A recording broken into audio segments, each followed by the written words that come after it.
ఈరోజు 19 ఫిబ్రవరి గోశాలకని వచ్చాము. గోశాల దగ్గర ఒక రామాలయం. ఈ రామాలయంలో రాధాకృష్ణులు, శివాలయము, రామాలయం అన్నీ ఉన్నాయి. అంతేకాకుండా దేశాల్ భగత్ అనే ఒక సంత్ యొక్క విగ్రహం కూడా ఉంది. వీరే దేశాల్ భగత్. ఈయన కథ ఏంటంటే, ఇక్కడ ధ్రాంగ్ధ్రా ఇది ఒక సంస్థానం. అక్కడ రాజుగారి దగ్గర ఈయన దేశాల్ భగత్ రాత్రి కాపరి. అయితే ఒక రోజున రాజుగారికి ఒక ఫిర్యాదు వస్తుంది, మీ దగ్గర డ్యూటీ చేయవలసిన దేశాల్ భగత్ కృష్ణుడు గుళ్ళో భజనలు చేస్తున్నాడు అని. అది చాలా నమ్మకమైన వ్యక్తి దగ్గర నుంచి కంప్లైంట్ వస్తుంది.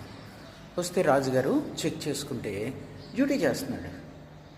ఇదేంటి, ఎందుకు చెప్పాడు, నమ్మకమైన వ్యక్తి అలాగ అబద్ధం ఎందుకు చెప్పాడని కృష్ణుడు ఆలయంలోకి వెళ్ళి చూస్తే అక్కడ కూడా ఆయన పాటలు పాడుతూ ఉన్నాడు, కృష్ణ భక్తిలో మునిగిపోయి ఉన్నాడు. అప్పుడు రాజుగారు దేశాల్ భగత్తో, స్వామి నువ్వు చాలా మహిమాన్వితుడివి, నీ తరఫున డ్యూటీ ఎవరు చేస్తున్నారో అక్కడ నేను గమనించుకోగలిగాను.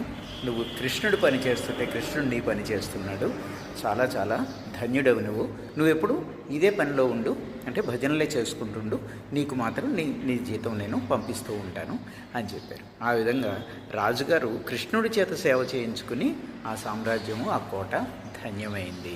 కృష్ణుడిని డ్యూటీకి పంపించడం ద్వారా, భజన చేసి కృష్ణుడిని మెప్పించి తన డ్యూటీ చేయించడం ద్వారా ఈయన దేశాల్ భగత్ గారు ధన్యులయ్యారు. జై శ్రీకృష్ణ.